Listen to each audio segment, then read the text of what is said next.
सर्वप्रथम तर तुम्ही व्यवस्थित बसून घ्या। तुम्ही समोर समोर या बरं। ज्याले धड बसता येत नाही तो धम्म ग्रहण करू शकेल का? आपला विनय आहे, व्यवस्थित बसा। या समोर समोर समोर समोर या बरं। मागच्या महिला उठा उठा थोडशी। ही इकडली जागा पॅक करा, असे व्यवस्थित बसा। उठा सगळ्या मागच्या महिला, पुढे खूप सारी जागा आहेत।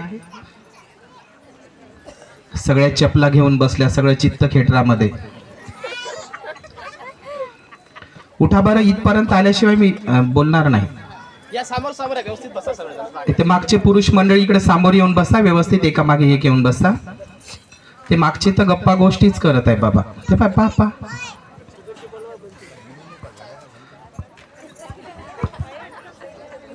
हे यार, इकडे जागा आहे ना, हे इकडे जागा आहे, इकडे येऊन बसा। इकडली जागा पॅक करा। काल तर मार जशा कवाल्यामध्ये येतो त्या पुढं पुढं पुढं पुढं मायनाथाच्या नावानं, नातीच्या नावानं। अरे तुम्ही इथपर्यंत आले नाही, तुम्ही उठा उठा बरं तिथून, उठा उठा। चला इकडे मागची जागा, व्यवस्थित बसा। अरे शूटिंग चालू आहे, व्यवस्थित दिसलं पाहिजे। सरका सरका आई, सरका बरं, त्या पर्सवाले आई समोर समोर सरका सरका सरका। तुम्ही सरका थोड्या समोर।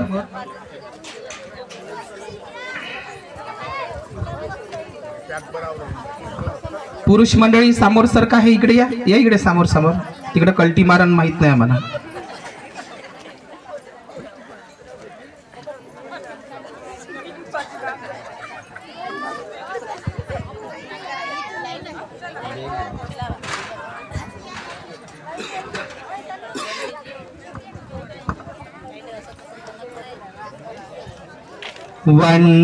वन्नगन्ध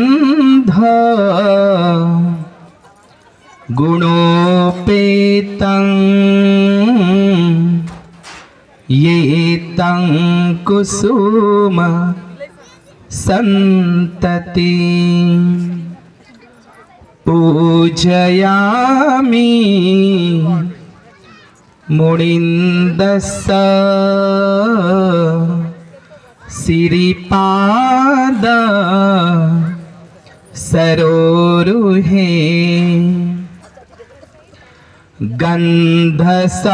गन्धसंभार युतेन धूपेन सुगन्धिना सुगन्धिना गन्धेन पूजयामि तथागत। नमो तस् भगवतो अरहतो सम्मा सम्बुद्धस्स। नमो तस् भगवतो अरहतो सम्मा सम्बुद्धस्स। नमो तस् भगवतो अरहतो सम्मा सम्बुद्धस्स। अर्थातच मी नमन करतो त्या अरहंत सम्यक संबुद्धाला, जो जीवन मुक्त आहे, जागृत आहे।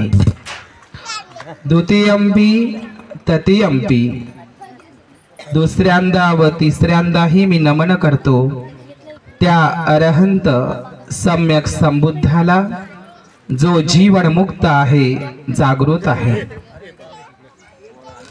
निबुता नुनं सो माता, निबुता नुनं सो पिता, निबुता इति सो पतिति। निबुता नुनं सो माता, निबुता नुनंसो पिता निबुता इदिसो पतिती. अर्थातच धन्य ती माता जिला सिद्धार्थ गौतम बुद्धासारखा पुत्र जन्मास आला. धन्य ते पिता ज्यांना सिद्धार्थ गौतम बुद्धासारखा पुत्र रत्न राजरत्न लाभला. आणि धन्य ती पत्नी जिला सिद्धार्थ गौतम बुद्धासारखा पती मिळाला.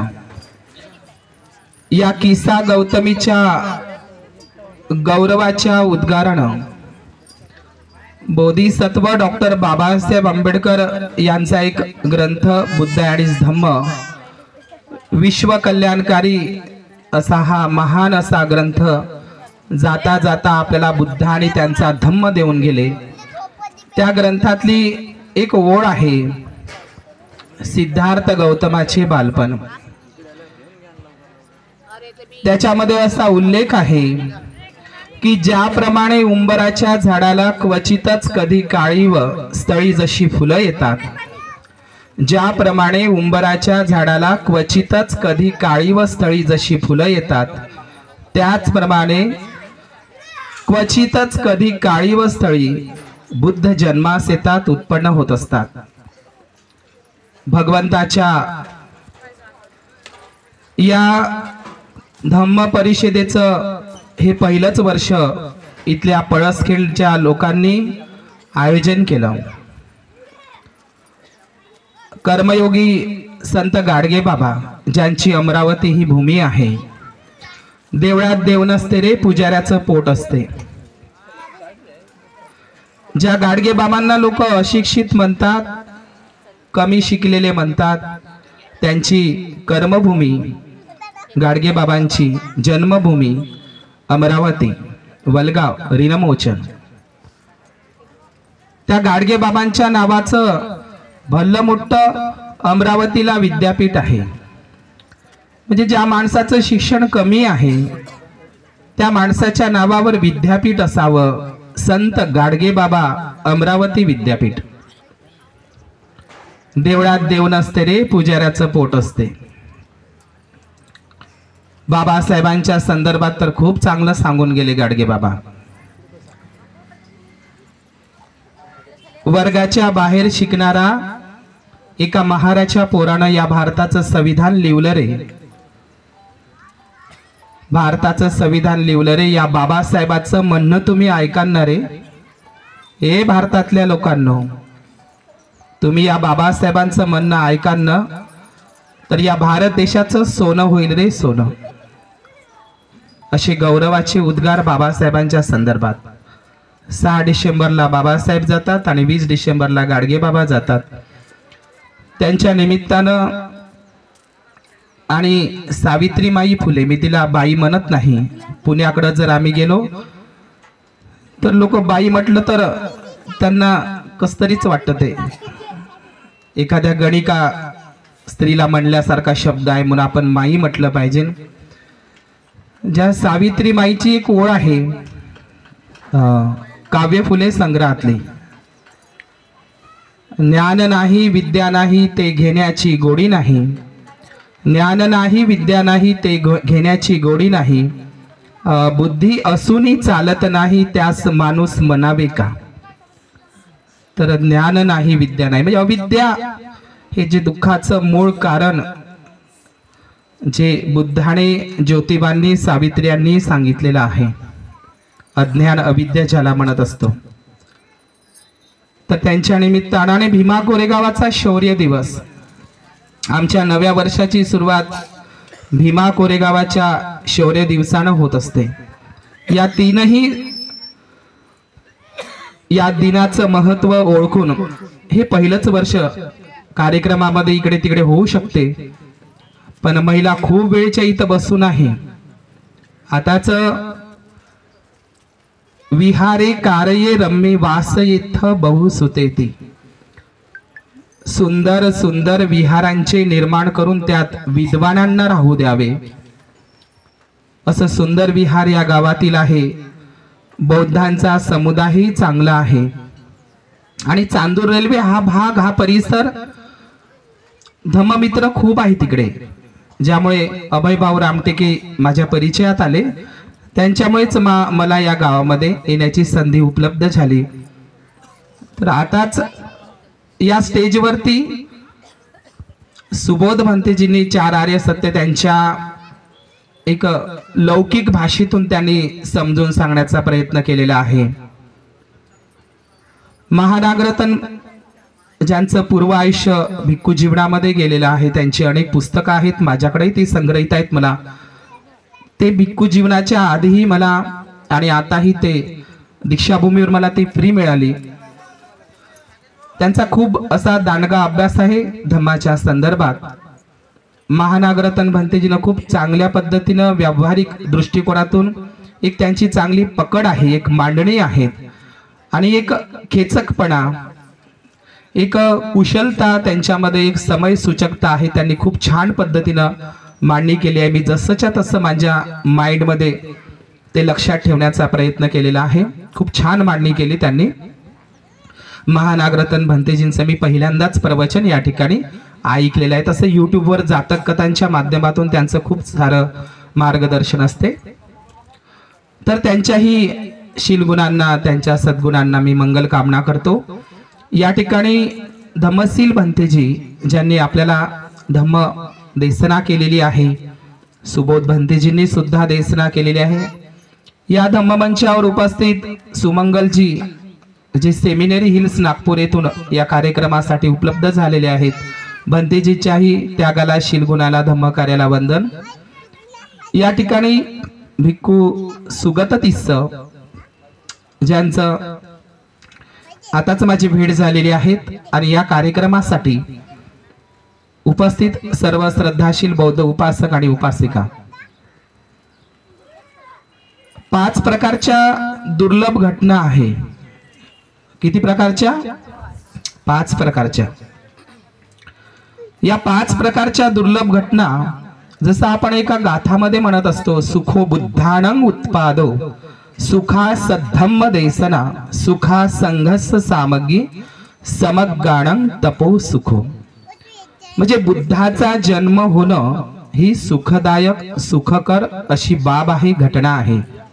कल्पना करा, बुद्धाचा जन्मच झाला नसता तर, नाही झाला असता तर. बुद्ध आणि धम्मामध्ये बाबासाहेबांनी उल्लेख केलेला आहे, बुद्धाच्या आधीचं युग हे तमयुग आहे, अंधार युग आहे, अंधार युग. म्हणून एक ॲडविन, मला वाटते लाईट ऑफ एशिया नावाचा एक लेखक आहे आणि ॲडविन ॲर्नॉल्ड हे जे पुस्तक बाबासाहेबांनी ते पुस्तक वाचलं होतं, लाईट ऑफ एशिया, आणि अनेक पुस्तकं बाबासाहेबांनी वाचली. केळुस्कर गुरुजींचं, लक्ष्मी नरसूंचं सुद्धा पुस्तक बाबासाहेबांनी वाचलेलं होतं. तर एका लेखकाचं असं म्हणणं आहे, लाईट ऑफ एशिया, मला वाटतं ते पॉल कॅरेजचं पुस्तक आहे बहुतेक करून, किंवा ॲडविन ॲर्नॉल्ड इकडे असू शकते.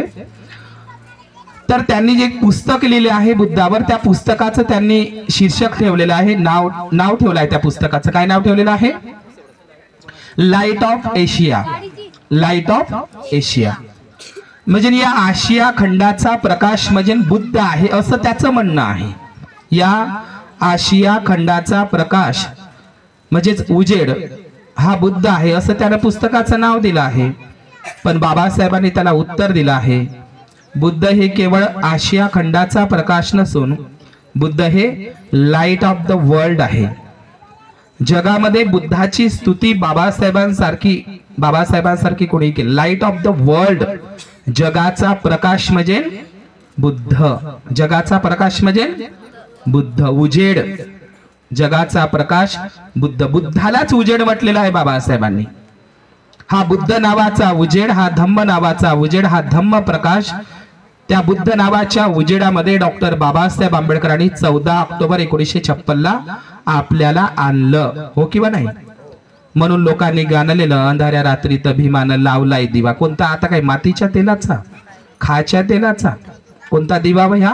हाच द लाईट ऑफ वर्ल्ड, जगाचा प्रकाश म्हणजे बुद्ध आहे.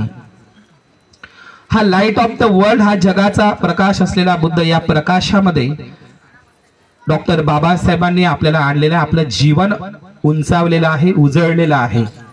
मग काय दिवे लावण्याची गरज आहे? आहे का दिवे लावण्याची गरज? हा बुद्ध नावाचा दिवा हा धम्म नावाचा प्रकाशामध्ये बाबासाहेबांनी आणलं.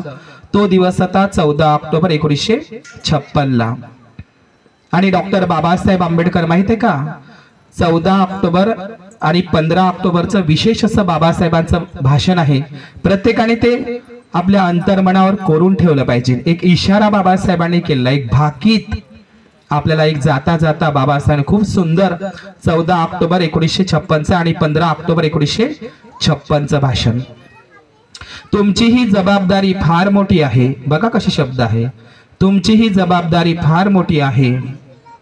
यापुढे तुम्ही बौद्ध धम्माचं चांगल्या रीतीनं पालन करण्याचा प्रयत्न केला पाहिजे. हा बौद्ध धम्म म्हणजे गळ्यात एक मढी अडकवून देत आहो असं समजू नका. बौद्ध धम्माच्या दृष्टीने सध्या भारताची भूमी शून्यवत आहे, म्हणून तुम्ही उत्तम रीतीने धम्म पाळण्याचा निर्धार प्रयत्न केला पाहिजे. नाही तर महार लोकांनी तो बुडविला असं माझ्यावर लोक टीका करतील. म्हणून हा बौद्ध धम्म उत्तम रीतीने पाळण्याचा तुम्ही प्रयत्न केला पाहिजे. हे जर तुम्हाला साधले म्हणजे हे जर तुम्हाला जमलं, हे जर तुम्हाला साधले तर तुम्ही या देशाचा नव्हे, या समाजाचा नव्हे, अख्ख्या जगाचा उद्धार करणार आहे. बौद्ध धम्माने जगाचा उद्धार होणार आहे. बाबासाहेबांचे भाषण 14 ऑक्टोबरचं आणि 15 ऑक्टोबरचं बघा. आता चालू आहे म्हणून मी ते सांगतो, म्हणून मला सुचलं, माझ्या चिंतनमय प्रज्ञेच्या आधारावर मी ते सांगत आहो. तर 15 ऑक्टोबरच्या भाषणामध्ये बाबासाहेब काय म्हणतात बघा. बाबासाहेबांनी आपलं मरण ठरवलं होतं. काय ठरवलं होतं? तुम्हाला मरण म्हणलं का भेव लागते, आहे की नाही? मरण ठरवलं होतं बाबासाहेबांनी. आणि ते मरण ठरवलं होतं 13 ऑक्टोबर 1935 कोणतं मरण ठरवलं? ते 13 ऑक्टोबर 1935 नाशिक जवळ येवल्यात सभा होती. बघा का बाबासाहेबांचं मरण कसं, त्यांनी मरण कसं ठरवलं. आपण महापरिनिर्वाण लिहितो. बाबासाहेबांनी मरण ठरवलं ते शब्द असे आहे, सगळ्यांनाच माहित आहे, त्याला धर्मांतराची घोषणा दिवस म्हणतात. हिंदू धर्मात जन्म घेणे हे माझ्या हातामध्ये नव्हतं. हिंदू म्हणून जन्मलो हे माझ्या हातामध्ये नव्हतं, पण जगणं आणि मरणं माझ्या हातामध्ये आहे. जगणं आणि मरण माझ्या हातामध्ये आहे. मरण हातामध्ये आहे म्हणजेच 21 वर्षानंतर तब्बल बाबासाहेबांनी सर्व धर्माचा तुलनात्मक अभ्यास केला, आहे की नाही?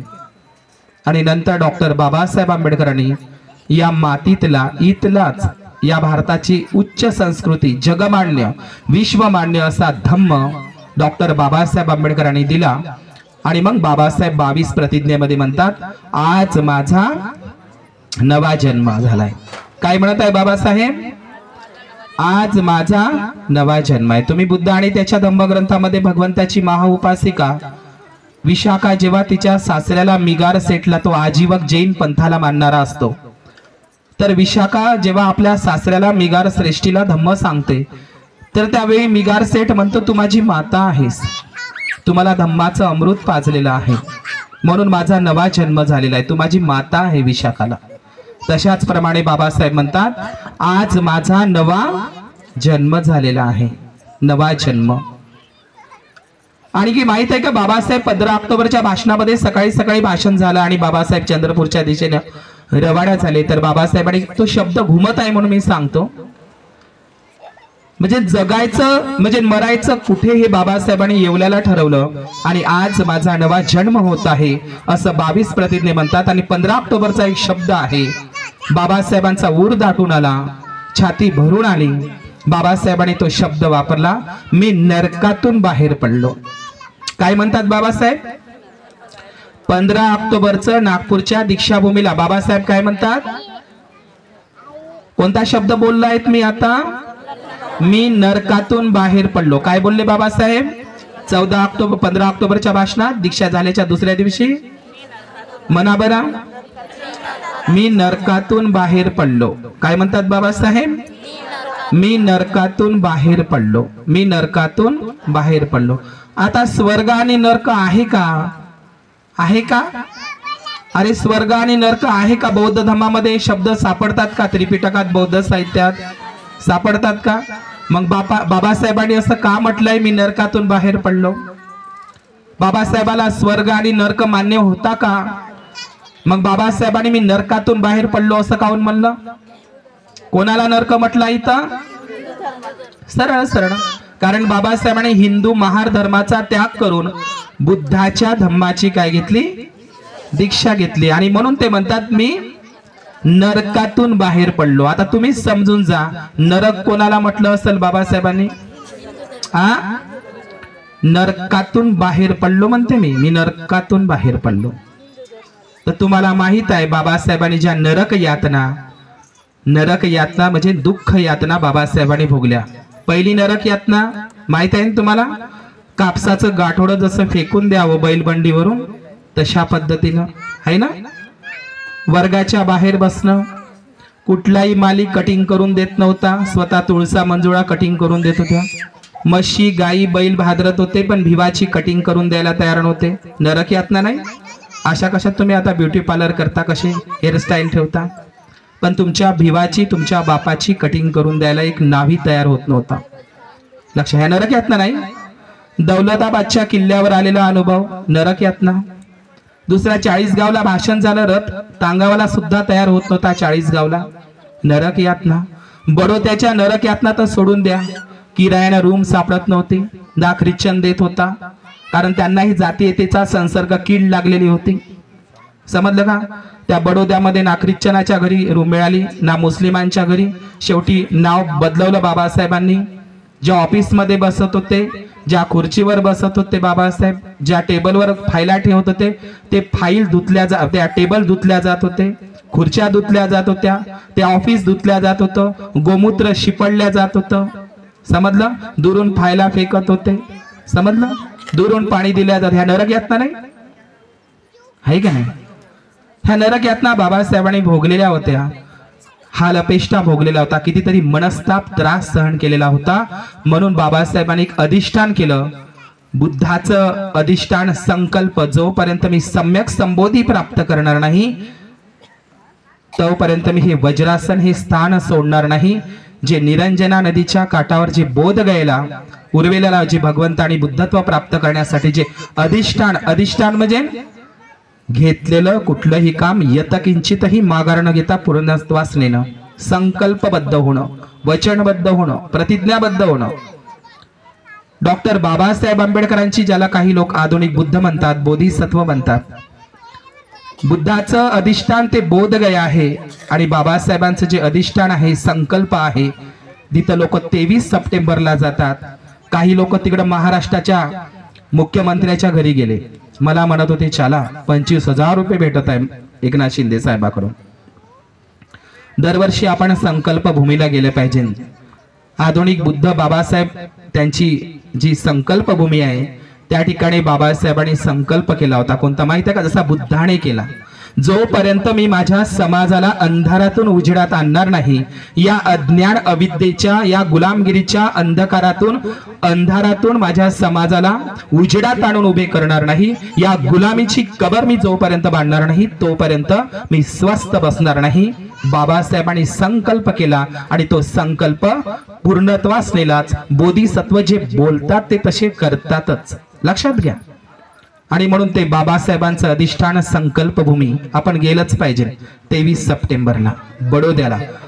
ते जसं निरंजना नदीच्या काठी आहे तसं ते बडोद्याचं विश्वामित्रा नदीच्या काठी एक बरगदाचं पेड आहे, त्याला पालीमध्ये निग्रोध म्हणतात. वडाच्या झाडाखाली बाबासाहेबांनी अधिष्ठान संकल्प केलेला आहे. त्याला आपण दरवर्षी भेट दिली पाहिजे 23 सप्टेंबरला. बडोदा संकल्प भूमी, संविधानाचं संकल्प सुद्धा बाबासाहेबांनी तिथेच केलेला आहे. तर डॉक्टर बाबासाहेब आंबेडकरांचं हे जे मी नरकातून बाहेर पडलो हे जे वाक्य आहे, मी नरकातून बाहेर पडलो म्हणजे हिंदू धर्मालाच बाबासाहेबांनी काय म्हटलेलं आहे? नरक म्हटलंय. नरक यातना, नरक यातना. मी नरकातून बाहेर पडलो म्हणजे मी कुठं आलो मग? अरे नरकातून बाहेर पडणं म्हणजे आले कुठं मग बाबासाहेब? स्वर्गात नाही का? मग कशाला स्वर्ग म्हटलं आहे? स्वर्ग नरक शब्द बौद्ध साहित्यातलीच आहे. जरी ते मिथक उपक उपमा वाटत असतील तरी स्वर्ग आणि नरक शब्द पाली भाषेतले आहे. समजलं का? मी नरकातून बाहेर पडलो म्हणजे मी बुद्ध धम्म हाच स्वर्ग आहे. समजलं तुम्हाला? आता तुम्हाला एक खोटं वाटत असेल तर एक 5व्या शताब्दीमध्ये एक चीनी प्रवासी भिक्खू आला फाहियान. त्यांनी भारत यात्रा या पुस्तकामध्ये त्यांनी भारतामध्ये भ्रमंती केली.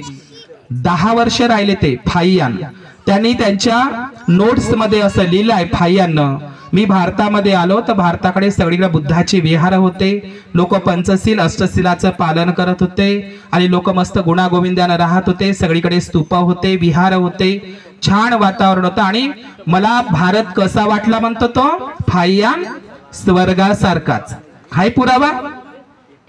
दुसरा पुरावा, या फाहियानच्या नंतर भारतामध्ये एक चीनी प्रवासी शिकवतो, भिक्खू होते ते. चीनी प्रवासी म्हणजे कोड्डे नाही आलेत ते.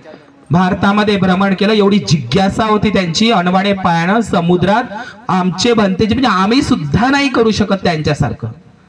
म्हणजे आजचं पाकिस्तान, अफगाणिस्तान, ताजिकिस्तान, बलुचिस्तान, म्हणजे उझबेकिस्तान, इराण, इराक, स्वात घाटीपासून तर कोरियापर्यंत, ब्रह्मदेश, कंबोडियापर्यंत अख्ख्या जगामध्ये जम्बूद्वीप त्यांनी पालथा घातला. एवढी चिकित्सा आणि जिज्ञासा त्यांच्यामध्ये होती बुद्धाला जाणून घेण्याची. बघा किती मोठी श्रद्धा आहे ते. श्रद्धेच्या बलानं त्यांनी पूर्ण भारत भ्रमण केलं. त्याच्यापैकीचा एक युआन शॉंग, तो 15 वर्ष नालंदाचा आचार्य कुलगुरू राहिला. 15 वर्ष त्यानेही काही वेळ भ्रमंती केली. त्यानेही त्याच्या प्रवास वर्णनामध्ये लिहिलं भारताचं चित्र. काय लिहिलं की मला भारत कसा वाटला, स्वर्गासारखाच. असं कोण म्हणतो? युआन शॉंग. तिसरा प्रवासी आला 7व्या शताब्दीच्या उत्तरार्धामध्ये. त्याचं नाव आहे इत्सिंग. हा इत्सिंग त्याच्या डायरीमध्ये असं लिहितो पुस्तकामध्ये, मी जेव्हा भारतात आलो सगळीकडे बुद्धाची विहार, पंचशील, अष्टशील, शरणशील, सर्व लोक गुणा गोविंदानं समतेनं ममतेनं बंधुभावानं राहत आहे. काय भारत भूमी आहे, किती लोक बुद्धाचा, धम्माचा, संघाचा रिस्पेक्ट करतात. तर त्या इत्सिंगने लिहिलं की भारत मला कसा वाटला, स्वर्गासारखा. त्यानंतर 7व्या आणि 8व्या शताब्दीच्या उत्तरार्धात कोरियाचा एक भिक्खू आला. त्याचं नाव आहे हायचो. या हायचोने असा उल्लेख केला की मला भारतामध्ये जेव्हा आलो तेव्हा भारत मला स्वर्गासारखा वाटला. 56 स्कॉलर भारतामध्ये आले आणि त्यांनी तोच उल्लेख केला की भारत मला कसा वाटला, स्वर्गासारखा. मेगास्तनीज असेल, अल्बरुने, सगळ्या लोकांनी तेच उल्लेख केलेला आहे. स्वर्ग कोणाला म्हटलेला आहे?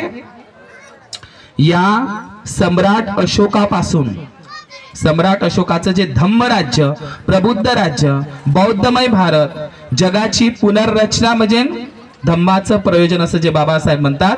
तर या सर्व लोकांनी भारताचं वर्णन, भारताला स्वर्ग म्हटलेलं आहे. काही लोक म्हणतात स्वर्ग वर्त आहे. समजलं का?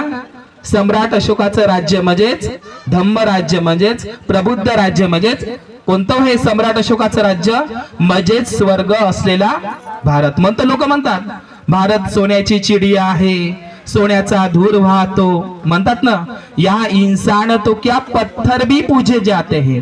हाय का शब्द? कोणाचा आहे शब्द हे? मला वाटते प्रदीपचा असेल, कवी प्रदीपचं. या इंसान तो क्या पत्थर भी पूजे जाते हैं. पत्थर भी पूजे म्हणजे ते शेंदूर लावलेले पत्थर नव्हे, ह्याच त्या बुद्ध लेण्या आहे.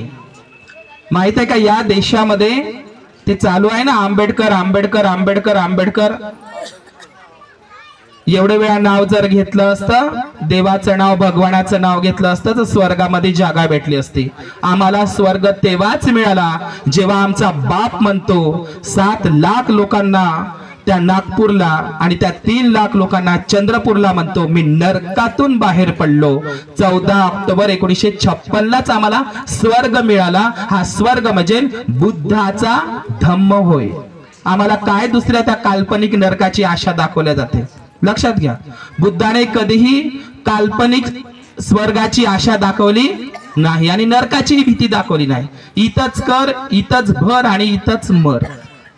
स्वर्ग म्हणजे दुसरं तिसरं काही नसून हेच ते धम्मराज्य. आणि हे धम्मराज्य निर्माण करण्यासाठी सम्राट अशोकाने संविधान लिहिलं होतं. आता तुम्हाला ऐकायला कसं तरी वाटत असेल, म्हणजे सम्राट अशोकाने संविधान लिहिलं का? सम्राट अशोकाचं संविधान नष्ट केलं गेलं. 84,000 महाविहार बांधली सम्राट अशोकाने. किती? 84,000 महाविहार. 84,000 स्तूप बांधली सम्राट अशोकाने. लेण्या नाही कोरल्यात. काही पागल लोक लेण्या कोरल्या म्हणते, अभ्यास करत नाही. सम्राट अशोकानंच पहिली लेणी कोरली, ती बराबरला आहे बुद्धगयेला, जहानाबाद जिल्ह्यामध्ये. दुसरी लेणी छत्तीसगडला जोगीमारा. सम्राट अशोकांची पहिली लेणी, जगातील पहिली लेणी आहे बराबर गुफा, आणि दुसरी गुफा आहे सम्राट अशोकाची जोगीमारा. दोनच लेण्या कोरलेल्या आहेत सम्राट अशोकाच्या कालखंडामध्ये. बाकीच्या सगळ्या लेण्या हे सगळ्या पत्थरबी पूजे जाते, म्हणजे ह्या लेण्याच होत्या, लेण्यांचंच ते वर्णन प्रदीपनं केलेलं आहे. लक्षात घ्या. आणि म्हणून या भारतामध्ये जे सम्राट अशोकाचं जे संविधान होतं, म्हणजे 84,000 महास्तूप. स्तूपाचे 4 प्रकार असतात. स्तूपाचे 4 प्रकार असतात. पहिला स्तूप आहे चैत्य स्तूप. दुसरा स्तूप आहे पारिभौगिक स्तूप, बुद्धांच्या वस्तूंवर. तिसरा स्तूप आहे उद्देशिका. चौथा आहे मनवती स्तूप. हे स्तूपांचे 4 प्रकार आहे. हे 4ही प्रकार सम्राट अशोकांनी निर्माण केलेले आहे. पण आपल्याला माहित आहे साची, भरऊत, मोगलमारी, सोमपुरी सारखे 84,000 महास्तूप सम्राट अशोकाने निर्माण केले. किती? 84,000 महाविहार, 84,000 महास्तूप म्हणजे चैत्य स्तूप, आणि 84,000 धम्मस्तंभ. धम्मस्तंभ म्हणजे जिथं दगडच नाही त्या ठिकाणी दगड उपलब्ध करून तिथं खांब रोवले. आता जिथं दगडच नाही मग तिथं लिहायचं कसं, म्हणून सम्राट अशोकाने जिथून नाही तिथून दगड त्याचे पिल्लर उभे केले, आणि त्या पिल्लरावर बुद्धाचं शासन, धम्मानुशासन, बुद्धानुशासन, बुद्धाची लोकशाही तत्वप्रणाली त्या स्तंभांवर कोरली. ते स्तंभ जिथं जिथं स्तूप तिथं तिथं स्तंभ कोरलेले आहे. म्हणजे 84,000 स्तंभ आणि 84,000 धम्म शिलालेख. समजलं? 84,000 महाविहार, 84,000 महास्तूप, 84,000 धम्मस्तंभ पिल्लर, आणि 84,000 धम्म शिलालेख. म्हणजे 84,000 शिलालेख, गुहालेख आणि स्तंभलेख सम्राट अशोकाने कोरलेले आहे. 84,000 ज्या गाथा होत्या त्या 84,000 गाथांमध्ये भगवंताची जी लोकशाही तत्वप्रणाली आहे इतके सुंदर आहे. तुम्ही चार्ल्स एलन आहे किंवा जेम्स प्रिन्सेप आहे किंवा रोमिला थापरचे तुम्ही शिलालेख वाचा, तुम्हाला माहित पडेल की त्याच्यामध्ये खूप सारी जे संविधानामध्ये लिहिलेलं आहे, मानवी मूलभूत अधिकार लिहिलेले आहेत, महामंगल सूक्त आहे, गृहस्थी लोकांना. मी तर हे वाचलं त्याच्यामध्ये की सम्राट अशोक म्हणतात लग्नामध्ये, यात्रेमध्ये, जत्रेमध्ये, वाढदिवसामध्ये पैसे खर्च करू नका, ते पैसे धम्म कार्यासाठी खर्च करा. इथपर्यंत बारीक उपदेश दिलेला आहे सम्राट अशोकाने. वाचा. तर हे 84,000 जे धम्म शिलालेख आहे, हे 84,000 धम्म शिलालेख म्हणजे सम्राट अशोकाचं संविधान आहे. काय आहे? संविधान. म्हणजे सम्राट अशोकाने सुद्धा संविधान कोरलेलं होतं, पण ते संविधान कोरलेलं होतं दगडांवर. कशावर कोरलेलं होतं? मी जास्त वेळ बोलणार नाही, कारण किती? 84,000 शिलालेख. बस बस मी थांबू का? तर 84,000 हे जे शिलालेख आहे सम्राट अशोकाने, सम्राट अशोकच या जगाचे, या देशाचे पहिले संविधानकार आहे. आता तुम्ही म्हणाल बाबासाहेब, तर बुद्धाची लोकशाही तत्वप्रणाली, बुद्धाचा जो मार्ग आहे, जसं कूटदंत सुत्त आहे किंवा महासुदर्शन सुत्त आहे, ज्याच्यामध्ये राजे महाराजांना भगवंताने उपदेश केलेला आहे, राजानं प्रजेसोबत कसा व्यवहार करायचा याचे सगळं मार्गदर्शक मूलतत्व सम्राट अशोकाने 84,000 दगडांवर कोरले होते. ते सम्राट अशोकाचं दगडांवरचं शिला म्हणजे दगडांवरचं ते संविधान सम्राट अशोकाचं नष्ट केलेलं आहे. संविधान यापूर्वीही नष्ट झालेला आहे, केल्या गेलेला आहे. सम्राट अशोकांचं दगडांवरचं 84,000 शिलालेख म्हणजेच ते सम्राट अशोकाचं संविधान या देशामध्ये, या जम्बूद्वीपामध्ये नष्ट झालेलं आहे. हे संविधान ते तर दगडांवर होतं. चिरंतर धम्म टिकावा, जंगला पहाडामध्ये, रस्त्यांवर लोकांना ते दिसावं. ते सम्राट अशोकाचं 84,000 शिलालेखांमध्ये असलेलं संविधान जर ते नष्ट करत असतील, कुठे तोडलेलं आहे, कुठे शेंदूर फासलेलं आहे, कुठे त्याच्यावर विहार मंदिरं बांधलेले आहेत, कुठे मस्जिदी बांधलेले आहे, कुठे त्याची तोडफोड झालेली आहे, आणि सर्वात जास्त शिलालेख कर्नाटकमध्ये आहे. लक्षात घ्या. काही लोक असं म्हणतात की सम्राट अशोकाने बौद्ध धम्म जर घेतला नसता तर भारत गुलाम झाला नसता. उलट सम्राट अशोकामुळेच या भारताची जगामध्ये ओळख निर्माण झाली आहे. लक्षात घ्या, लक्षात घ्या.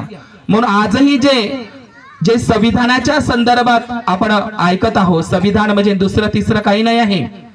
भगवान बुद्धांची डॉक्टर बाबासाहेब आंबेडकर संविधानाच्या सभेमध्येच म्हणतात की हे जे संविधान आहे, मी तिकडून उसनवारी न घेता या भारतामध्ये वैशाली हे गणराज्य शक्तिशाली असं गणतंत्र होतं. या वैशालीच्या गणपद्धतीवरून मी या भारताचं संविधान तयार केलेलं आहे. हे बॅलेट पेपर येऊ द्या, ईव्हीएम मशीन बंद करा. ही आधुनिक ईव्हीएम मशीन म्हणजे मनुस्मृती होय, जी बाबासाहेबांनी मनुस्मृती जाळून टाकली. आता ही आधुनिक मनुस्मृती म्हणजे ईव्हीएम मशीन होय. तर बाबासाहेबांनी जे संविधान लिहिलेलं आहे त्या संविधानामध्ये बाबासाहेब म्हणतात स्वातंत्र्य, समता, बंधुता आणि न्याय ही मानवी नैतिक मूल्ये मी माझे गुरु तथागत बुद्ध यांच्याकडून जशीच्या तशी घेतलेली आहे. ही बॅलेट पेपर नावाची पद्धती, ही मतदानाची प्रक्रिया मी भिक्खू संघाकडून घेतलेली आहे. त्याला शलाका पद्धती म्हणतात. जेव्हा कौशांबीमध्ये भिक्खू संघाचे खूप भांडण झाले होते त्यावेळी भगवंतानी एक विनयामध्ये भिक्खू संघाच्या विनय पिटकामध्ये आहे शलाका पद्धती म्हणजे मतदान पेटी म्हणजे भिक्खूंच्या बाजूने न्याय किंवा भिक्खूंवर कारवाई करणं किंवा ते जे चार प्रकारचे पराजिका दोष सांगितलेले आहे तर ते त्याच्या संदर्भात जी शलाका पद्धती म्हणजे मतदानाची प्रक्रिया जे बॅलेट पेपर हे बुद्धाचं आहे. लक्षात घ्या, बॅलेट पेपर कुठून घेतला आहे? भिक्खू संघाच्या शलाका पद्धतीवरूनच ही मतदानाची प्रक्रिया, ही मतमोजणीची प्रक्रिया, ही बॅलेट पेपर मी माझे गुरु भगवान बुद्ध यांच्याकडून जशीच्या तशी घेतलेली आहे. म्हणून हे संविधान दुसरं तिसरं काही नसून बुद्धाची लोकशाही तत्वप्रणाली आहे. लक्षात घ्या. या भारतामध्ये आज जे आम्ही इथं बसलेलो आहोत तुम्हाला माहित असेल की डॉक्टर बाबासाहेब आंबेडकर या अमरावतीला दोनदा येऊन गेले. कितीदा? दोनदा. ती तारीख आहे 1 मे 1936 ला बाबासाहेब वर्धा सेवाग्रामला आले. 1 मे 1936 माझी जन्म तारीख आहे 1 मे 1983. तर 1 मे 1936 ला बाबासाहेब वर्धेला सेवाग्रामला आले आणि 4 मे 1936 ला बाबासाहेब अमरावतीला आले. समजलं किती?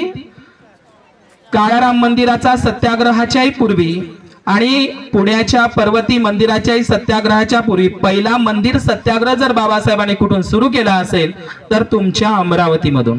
समजलं? आणि तो आहे अंबादेवी मंदिर. त्यावेळी डॉक्टर पंजाबराव देशमुख सुद्धा बाबासाहेबांच्या सोबत होते. तर जेव्हा बाबासाहेब अमरावतीला आले त्यावेळी त्या सत्याग्रह करण्यासाठी फक्त 6 लोक तयार झाले होते. किती? सुरुवातीला, ती आधीची तारीख मला माहित नाही, पण बाबासाहेब जेव्हा पहिल्यांदा आले तेव्हा बाबासाहेबांच्या या अंबादेवी मंदिराच्या सत्याग्रहामध्ये भाग घेण्यासाठी म्हणजे लोक भेट होते, तुरुंगात जासाठी, जेलात जासाठी 6च लोक तयार झाले होते. 6च लोक. पण जेव्हा बाबासाहेब सेवाग्राम वर्धेवरून आले आणि त्यानंतर त्यांनी बघितलं की बाबासाहेबांच्या सोबत जथ्थाच्या जथ्था होता अमरावतीला आणि या अमरावतीची एक खंदी कार्यकर्ती होऊन गेली. तिच्यासारखी कोणीही झाली नाही. तिचं नाव आहे सुलोचनाताई डोंगरे, जिनं नागपूरला बाबासाहेबांची एक महिला परिषद भरली होती आणि त्या महिला परिषदेच्या अध्यक्षा होत्या सुलोचनाताई डोंगरे. बाबासाहेबांची खंदी कार्यकर्ता अमरावतीची, तिचं नाव उल्लेख केलाच पाहिजे. आणि म्हणून डॉक्टर बाबासाहेब आंबेडकरांनी जे मंदिर सत्याग्रहाची जी सुरुवात केलेली आहे ती अमरावतीवरून केलेली आहे. अमरावती हा शब्द जर उच्चारला, लय भारी शब्द आहे अमरावती. मी जेव्हा पुलगावचं भाषण वाचतो, बाबासाहेब 25 एप्रिल 1954 ला पुलगावला आले. बाबासाहेबांचं पहिलं बुद्ध विहार कोणशीला ठेवलेलं पहिलं बुद्ध विहार म्हणजे पुलगाव. तर बाबासाहेब माहिती आहे का त्या पुलगावच्या भाषणामध्ये माहिती आहे का काय म्हणतात? या पुलगावमध्ये वराडातून दूरदूरचे लोक आले होते. म्हणजे पुलगावच्या भाषणाचा उल्लेख आहे रायटिंग स्पीचेस मध्ये की या पुलगावच्या बाबासाहेबांच्या सभेसाठी भाषणासाठी वराडातून, आता वराड म्हणजे कोणतं? हेच तुमचं अमरावती. वराडातून दूरदूरचे लोक आले होते. म्हणजे बाबासाहेब जेव्हा पुलगावला आले 25 एप्रिल 1954 ला तर या वराडातून अमरावतीतून जास्तीत जास्त लोक बाबासाहेबांना पाहिलेले आहे. म्हणजे तो एरिया चांदूर रेल्वे, अमरावती, धामणगाव, बाबुळगाव खूप सारे लोकांनी बाबासाहेबांना बघितलेलं आहे पुलगावला. म्हणून अमरावती हा शब्द इतका सुंदर आहे. अमरावतीच्या जसं आग्र्याचा ताजमहाल आहे, तर आग्र्याचा ताजमहाल हा जगप्रसिद्ध आहे. पण आग्र्याच्या ताजमहालाच्या आधी अमरावतीला एक भव्य संगमरवरी स्तूप होता, सातवाहन कालांचा आणि वाकाटक काळातला. तो नष्ट झाला. अमरावती हे का म्हणजे जे 75 बुद्धिस्ट युनिव्हर्सिटी होत्या, नालंदा, तक्षशिला, विक्रमशिला, औदनपुरी, सोमपुरी, मोगलपुरी, नागरा, तर ज्या 84,000 विद्यापीठ होते त्या विद्यापीठापैकीचं एक विद्यापीठाचं नाव म्हणजे अमरावती. आणि हे अमरावती विद्यापीठ इथचं नाही आहे. हे अमरावती विद्यापीठ एवढं जगभर प्रसिद्ध होतं, जसं गुजरातचं वल्लभी होतं, तसंच ते आंध्रातलं दक्षिणापथ म्हणतात त्यांना, बावरीचा प्रदेश आहे तो. त्या दक्षिणापथ मध्ये म्हणजे साऊथ इंडियामध्ये विजयवाड्याच्या जवळ आता तेलंगणाची नाही आंध्र प्रदेशची ती राजधानी आहे, त्याचं नाव आहे अमरावती.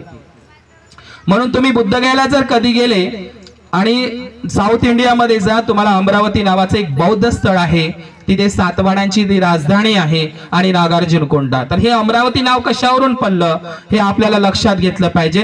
हे अमरावती नाव बौद्ध युनिव्हर्सिटीवरून पडलेलं आहे. ते एवढं प्रसिद्ध होतं की त्याच्या नावाचा महाराष्ट्रामध्ये जिल्हा तयार झाला, अमरावती. हा अमरावती शब्द मिलिंद प्रश्नामध्ये आलेला आहे, अमरावती. तर हे अमरावती नाव आपण दीपंकर सम्यक संबुद्धाची जन्मभूमी म्हणून ती प्रख्यात आहे जगामध्ये, लक्षात घ्या अमरावती. दुसरं स्थळ मी जाता जाता म्हणून सांगतो, मी तोच विषय घेणार होतो की आपल्या या अमरावतीमध्ये सर्वात भव्य दिव्य एक स्थळ आहे, तुम्हाला त्याची ओळख करून देतो आणि थांबतो की ते स्थळ म्हणजे कौंडिन्यपूर. कोणतं? कौंडिन्यपूर, जे वर्धा नदीच्या तीरावर आहे. कौंडिन्यपूर हा कौंडिन्यपूर स्वतः त्या ठिकाणी हल्लूर सभ्यता नांदत होती, जशी पवणीला आहे ती हल्लूर सभ्यता म्हणजेच कौंडिन्यपूर आहे. आता कौंडिन्यपूर हे नाव कोणतं आहे? कशातलं नाव वाटतं तुम्हाला? भगवान बुद्धांचा प्रथम शिष्य कोण आहे? कौंडिन्य. भगवंताच्या नामकरणाच्या वेळी कोण होता? कौंडिन्य. 8 ब्राह्मणांपैकी कोण होता प्रथम गुरु? कौंडिन्य. हाच अज्ञात, त्याला अज्ञात कौंडिन्य म्हणतात, अज्ञात. आणि हा कपिल वस्तूच्या बाजूने राहणाऱ्या द्रोणवस्तू गावचा होता कौंडिन्य. आणि हा कौंडिन्य 12 वर्ष हिमालयात गेला, 12 वर्ष तिथे राहिला भगवंताची आज्ञा घेऊन. या कौंडिन्य अज्ञातवासामध्ये असताना म्हणजे 12 वर्ष तिथे राहिला. आणि हाच कौंडिन्य विदर्भामध्ये सुद्धा येऊन गेला. आणि हे विदर्भ म्हणजे प्रसेनजित राजाच्या दक्षिण कोसल म्हणतात त्याला, दक्षिण कोसल. म्हणजे बुद्धाच्या काळामध्ये हा जो विदर्भ प्रांत आहे, छत्तीसगड प्रांत आहे, मध्य प्रदेश प्रांत आहे, हा दक्षिण कोसल मध्ये येत होता. कुठे? दक्षिण कोसल. आणि ह्या दक्षिण कोसलवर राजा प्रसेनजिताची सत्ता होती. आणि कौंडिन्य नावाचा, त्याचं नावच अज्ञात आहे, तो अज्ञात वासात राहत होता, त्याला एकांत प्रिय होता. आणि हा अज्ञात कौंडिन्य नावाचा भिक्खू भगवंताचा प्रथम शिष्य, भगवंताचा अग्रसावक, श्रेष्ठ श्रावक, हा कौंडिन्य नावाचं जे स्थळ आहे वर्धा नदीवर, त्याच्यावरूनच त्याचं नाव काय पडलेलं आहे? कौंडिन्यपूर. तर माझ्याकडे ते वीट आहे, म्हणजे तुम्ही नालंदाची वीट, बुद्धगयेची वीट, श्रावस्तीची वीट माझ्याकडे ठेवून आहे ती पुलगावला. आजही त्या ठिकाणी 3 टेकड्या आहे कौंडिन्यपूरला. आणि त्या टेकड्यांमध्ये सातवाहन काळातल्या, मौर्य काळातल्या, वाकाटक काळातल्या विटा लागलेल्या आहे.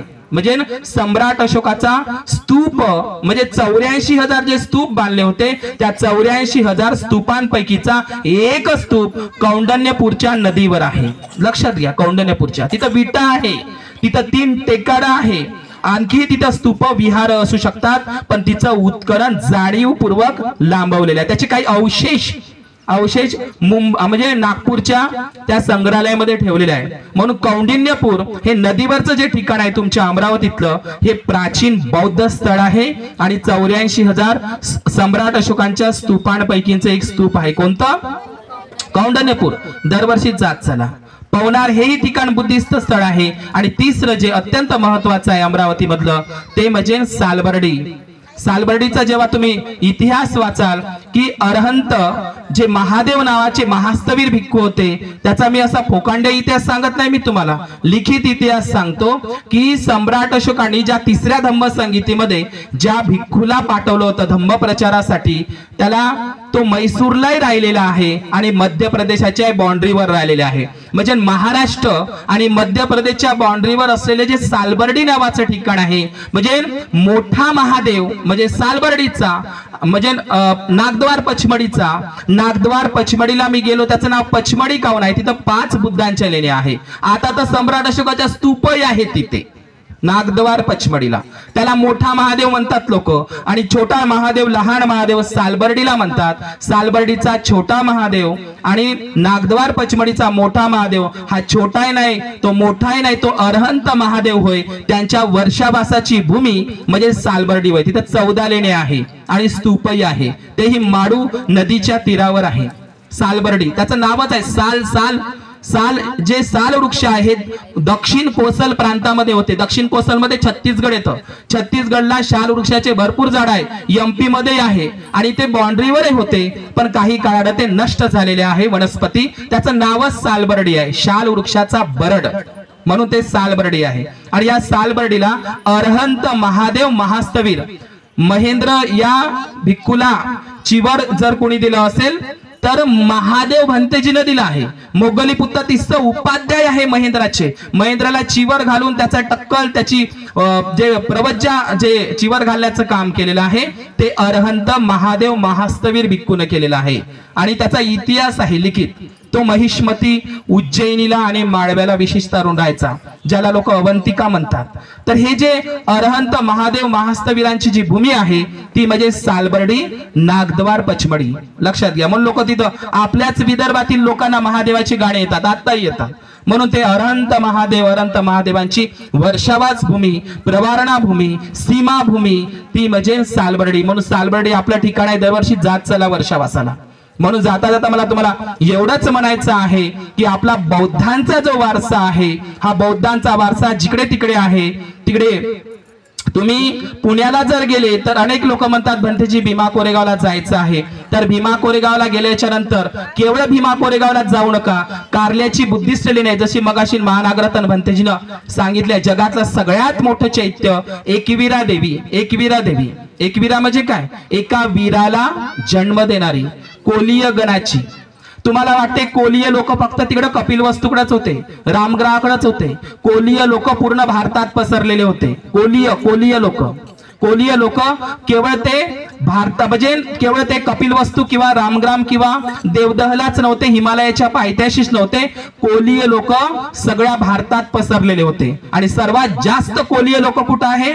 सर्वेक्षणानुसार महाराष्ट्रात आहे, गुजरात मध्ये आहे, काही कर्नाटकच्या बाउंड्रीवर आहे, कोकणामध्ये सर्वात जास्त कोळी लोक आहे, मुंबई पुण्यामध्ये सगळ्यात जास्त कोळी लोक आहे. हे कोलीय लोकांचीच ती देवी आहे एकविरा. कोणालाही विचारा कोळी लोकांची देवी कोणती, कुलदेवी कोणती, तर एकविरा देवी. म्हणजे मुंबई, पुणे, कोकण, रायगड म्हणजे कर्नाटक पासून कोलीय लोक त्या एकविरा देवीची पूजा करतात. गाणे आहे, एकविरा आई तू डोंगरावरी, नजर आहे तुझी कोलियावरी. समजलं का? तर कोलीय लोक महाराष्ट्रामध्ये जेवढे काही कोलीय लोक आहे, पाली शब्द कोलीय आहे. पाली शब्द कोणता आहे? कोलीय. जसा मौर्य शब्द मौर्य आहे तसा पाली शब्द कोलीय आहे. हिंदीमध्ये कोली, मराठीमध्ये कोळी, तिकडे भोजपुरी भाषेमध्ये कोरी आणि आपल्या गावरानी भाषेमध्ये भोई. महाराष्ट्रामध्ये जेवढे काही कोळी लोक आहे, गुजरातमध्ये, कोकणामध्ये, हे सगळेच्या सगळे महामायेचे, बुद्धाच्या आईचे कोण आहे? वंशज आहे. लक्षात ठेवा. म्हणून ते कोलियांचं दैवत आहे. म्हणून कारल्याची बुद्ध लेणी, भाजेची बुद्ध लेणी, त्याच्या मागे बेडसेची बुद्ध लेणी, थोडी ते कोंडाण्याची बुद्ध लेणी आहे. तर हा सगळा थलघाट, नाणेघाट आणि बोरघाट हे सगळे व्यापारी लोक वंदर आणि या सगळ्या लेण्यांचा अभ्यास. म्हणून तुम्ही कधीही भीमा कोरेगावला गेले, कारला, भाजे, बेडसे, शेलारवाडी, लेण्याद्री या सगळ्या लेण्या पाहिल्या पाहिजे. मुंबईला गेल्या तर 6 ठिकाणी बुद्धांच्या लेण्या आहे. एलिफंटा लेणी आहे, वज्रयानी, जोगेश्वरी आहे, मडपेश्वर आहे, महाकाली आहे, कनेरी बुद्ध लेणी आहे, जीवदाणी आहे. अशा अनेक बुद्धिस्ट लेणी. आणि स्वतः बुद्ध मुंबईला येऊन गेले आहेत, ठाण्याला. पुण्यबंतेंच्या चंदनकुटीच्या उद्घाटनाला, वर्षावास समापनाला. म्हणून लक्षात घ्या, हे जे वारसा आहे, लेण्यांचा वारसा वाचवणं अत्यंत गरजेचं आहे. म्हणून आपल्या नव्या वर्षाची सुरुवात जी भीमा कोरेगावानं होत असते ते मी सांगतो. 2 मिनिटांनी थांबतो की डॉक्टर बाबासाहेब आंबेडकरांच्या जे प्रेरणास्थान आहे, काही हरामखोर लोक असं म्हणतात की बाबासाहेबांनी या महार लोकांना, या बौद्ध लोकांना भीमा कोरेगावाला 1 जानेवारीला यायला सांगितलं नाही. हे लोक फालतू येतात, असे काही लोक टीका करतात. काही लोक असं म्हणतात की हे महार लोक, हे नागवंशी लोक देशद्रोही होते, कारण ते इंग्रजांच्या बाजूने लढले, आहे की नाही. एक गोष्ट लक्षात घ्या, डॉक्टर बाबासाहेब आंबेडकरांनी जेव्हा चौदार तळ्याचा सत्याग्रह केला त्यावेळी बाबासाहेबांनी पहिल्यांदा भीमा कोरेगावाचा इतिहास सांगितला. लोकांची ऊर्जा, ती चेतना, ती स्फूर्ती बाबासाहेबांनी पेरली त्या चौदार तळ्याला. बघा बाबासाहेबांचं भाषण कसं आहे मार्चचं, ते सांगतो थांबतो की बाबासाहेब लोकांना कसं तयार करताय. 1920 मार्च महाडला, त्या रायगडच्या पायथ्याशी बाबासाहेबांनी मनुस्मृती दहन केली 25 डिसेंबरला. तिचंच भाषण आहे. बाबा बाबासाहेब काय म्हणतात की तुम्ही भेड बकरीची संतान नसून सिंहाचे छावे आहात. तुम्ही भेड बकरीची संतान, भेड बकरी समजली ना, बळी कोणाचा दिला जातो? भेड बकरीचा. तुम्ही भेड बकरीची संतान नसून सिंहाचे छावे आहात. छावे म्हणजे सिंहाचे पिले आहात, सिंहाचे पिले आहात म्हणते. तुम्ही भेड बकरीची संतान नसून सिंहाचे पिले आहात, छावे आहात. माझी गोष्ट तुम्हाला ही खोटी वाटत असेल ना, बाबासाहेबांचे शब्द आहे, माझी ही गोष्ट तुम्हाला काल्पनिक वाटत असेल ना, तर तुम्ही भीमा कोरेगावाच्या विजय स्तंभाला भेट द्या. तुमच्या पूर्वजांची नावे कोरलेला स्तंभ त्या ठिकाणी उभा आहे. म्हणजे भेट द्या. म्हणजे बाबासाहेब काय म्हणतात, तुम्हाला माझी गोष्ट काल्पनिक वाटत असेल तर तुम्ही तुमच्या पूर्वजांच्या पराक्रमाचा तो इतिहास पाहण्यासाठी भीमा कोरेगावाला भेट द्या. आता भेट द्या तर केव्हा द्यायची? 1 जानेवारीलाच द्या लागेल ना. तर काही हरामखोर लोक म्हणतात बाबासाहेब लोकांनी, या लोकांना जाले नाही सांगत चालले म्हणते हे लोक. जय भीमवाले, भीमा आमच्या बापा, म्हणजे एकाच पिढीला सांगितलं असेल का बाबासाहेबांनी? येणाऱ्या प्रत्येक पिढीला सांगत आहे बाबासाहेब ते की तुम्ही दरवर्षी भीमा कोरेगावला जात चला. म्हणून बाबासाहेबांचं ते प्रेरणास्थान आहे. 1 जानेवारी 1927 ला बाबासाहेब पहिल्यांदा भीमा कोरेगावला गेले. काय आहे तिथे लिहून बरं? 500 महार लोकांची नावं आहे का नाही? 500 महार लोकांची नावं, नावाला सलामी देतात. त्याचा टॉड आणि जेम्स टॉड आहे आणि दुसरा एव्हरेस्ट स्टॉटन नावाचा. किती होते तिथे? हा सिद्धनाग नावाचा व्यक्ती. एक गोष्ट लक्षात घे जा, बौद्ध साहित्यामध्ये आणि महाराष्ट्रातील इतिहासामध्ये सिद्धनाग नावाचे 4 व्यक्ती झालेले आहे. आणि सिद्धनाग हे 4ही लोक महार नागवंशी वंशातलेच आहे. लक्षात घ्या, 4 सिद्धनाग झालेले आहे. माझ्याकडे एव्हिडन्स आहे त्याचे. पण हा जो सिद्धनाग महार होता, हा होता साताऱ्यातला, तासगाव तालुका, सातारा, कळंबी त्याचं जन्मगाव आणि कांबळे त्याचं आडनाव. म्हणजे भीमा कोरेगावाच्या लढाईमध्ये लढलेला सिद्धनाग. दुसरा एक पराक्रमी योद्धा होता, त्याचं नाव होतं रायनाग. रायनाग हा कुठचा होता? रायगडचा. लक्षात घ्या, त्याच्या ज्या आजोबाचं नाव होतं रायबा महार. ऐकलं का तुम्ही? शिवबाच्या मावळ्यांमध्ये होता. या रायबा महारांचा नातू रायनाग आणि सिद्धनाग हा साताऱ्याचा, या दोघा लोकांनी तो इतिहास आणि 500 महार सैनिक. तर इंग्रजांच्या बाजूने लढले म्हणून ते देशद्रोही झाले. मला सांगा, इंग्रजांनी सत्ता किती वर्ष केली? 150 वर्ष. आणि ब्राह्मणी सत्ता, ब्राह्मणाची गुलामगिरी आपण किती वर्षापासून भोगत आहोत? हजारो वर्षापासून. 1000 वर्षाची सत्ता उलटवून पाडणं गरजेचं आहे का 150 वर्षाची? शत्रू तर इंग्रजही आहे आपले आणि शत्रू तर ब्राह्मण पेशवे शेंडीवाले आहे. पण कोणती सत्ता पहिले उलटवून पाडणं आहे? ज्यांनी आमच्या गळ्याला मडकं दिलं आहे, पाठीला झाडू दिले आहे, पायाला काळे धागेदोराचे प्रतीक दिलेले आहे. ही सत्ता उलटवणं त्या लोकांना पहिलं प्रथम कर्तव्य वाटलं. आणि मग ती लढाई झाली भीमा नदीच्या काठावर. तिथं जागा होती 260 एकर, ज्या माळवतकराला दिली त्यालाच जागा दिली. त्याचा बापच त्या लढाईमध्ये लढला आणि आता तो जागा द्यायला तयार नाही. त्याचा इतिहास मी नंतर सांगेन. मन 30,000 ब्राह्मण पेशवे. किती होते? 30,000 ब्राह्मण पेशवे. त्याच्यामध्ये बापू गोखले, त्र्यंबक धेंगळे असे जे लोक होते आणि सदाशिव. तर हे जे 30,000 ब्राह्मण पेशवे पुण्याचे शनिवारवाड्यातले मस्तानीवाले, मस्तावलेले, समजलं ना? तर हे 30,000 ब्राह्मण पेशवे आणि दुसरीकडे किती होते? फक्त 500 महार सैनिक. किती होते? 500 महार सैनिक वर्षात किती 30,000. याच्यामध्ये लढाई सिद्धनाग महाराची आणि रायनाग महाराच्या तलवारीची चमक पाहून 2,000 30,000 2,000 तर पळाले. कायले पाय लावून पळाले तुम्हालाच माहित आहे. पळाले किती पळाले 2,000. आता त्या 2,000 मधले कोण कोण पळाले त्याचे नाव सांगतो. एक शिर्डीला आला, एक शेगावला आणि एक अक्कलकोटला. नाव नाही सांगणार. समजलं. भीमा कोरेगावच्या लढाईतून पळून आले. इंग्रज त्यांना फासावर लटकवणार होते. समजलं ना तुम्हाला ते शिर्डी शेगाव वगैरे. त्याच्यातले उरले किती आता 28,000. आणि तिथून शिरूर वरून सासवडला पळाला दुसरा बाजीराव पेशवा. आणि ते शिरूर पासून युद्ध चालू झालं आणि रात्रीला पासून ते युद्ध चालू झालं तर सकाळचे 8:30 वाजेपर्यंत 28 वर्षात 500 महार सैनिक. पानिपत प्लासीची लढाई सांगितली पण भीमा कोरेगावाचा इतिहास आम्हाला शिकवल्या गेला नाही. जगामध्ये अशी लढाई कुठेच झाली नाही. तो एफ स्टॉटन असा म्हणतो इंग्रज अधिकारी जेव्हा त्यानं ते स्तंभ कोरला असा म्हणतो या महार लोकांनी जर मनात आणलं, या नागवंशी बौद्ध महार लोकांनी जर मनात आणलं, या महार रेजिमेंट या महार बटालियन लोकांनी मनात जर आणलं तर ही लोक अख्ख्या जगावर राज्य करू शकतात. एवढे पराक्रमी लोक आहे. म्हणून त्यांनी द्वितीय युद्धामध्ये भाग घेतला होता महार लोकांनी. लक्षात घ्या एवढा पराक्रमाचा इतिहास आहे. आणि त्यावेळी 28,000 वर्षे 500 लोकांमध्ये ती लढाई जुंपली. आणि लक्षात घ्या एकेकाच्या वाटेला 56 आले होते. आणि तेव्हाच एक भारतामध्ये एक प्रचलन झालं आहे हिंदीमध्ये अबे तू ह्यासारखे 56 पाहिले आहे. इंग्रजीमध्ये अब तक 56 सिनेमा निघाला नाना पाटेकरचा. बरं माणसाचं म्हणत नाही, बाया म्हणते आगे तू यासारख्या 56 पाहिल्या. दुसरी गोष्ट माणसं दारुडे लोक तर जास्तच म्हणते आपल्या गुंड्या मुंड्या वगैरे अबे तो यासारखे एका लातीत पडते लागंत. हाय का नाही, हाय का नाही अशी किस्सा हाय का नाही. तर हे 56 पाहणारे लोक फक्त महार लोकच म्हणते का, इथला SC ST OBC सगळेच लोक म्हणते तू ह्यासारखे 56 पाहिले. आता मला तुम्हाला एवढंच म्हणायचं आहे जाता जाता की पुन्हा जर संविधान बदललं तर 56 पाहण्याचं ताकद आपल्यामध्ये आहे का, आहे का 56 पाहण्याची. कारण काल लोकांना संकल्प केला तुमच्या गावातल्या आहे की नाही. मी तुम्हाला 5 दुर्लभ घटना सांगत होतो. 5 दुर्लभ घटना. बुद्धाचा जन्म होणं, मनुष्य जन्म होणं, बुद्ध धम्म संघावर तिरत्ना श्रद्धा उत्पन्न होणं. लक्षात घ्या धम्म श्रवण करायला मिळणं. समजलं हे काय आहे हे. आणि प्रवज्जा सुख. जे प्रवज्जा सुख भंतेजी तुमच्या गावात 3 भंते झाले. प्रवज्जा सुख कोणाला भेटत नाही. समजलं. प्रवज्जा सुख म्हणजे जगातलं निबाण सुख आहेच पण प्रवज्जा सुख भंतेजीच्या तुम्ही कमाल करा.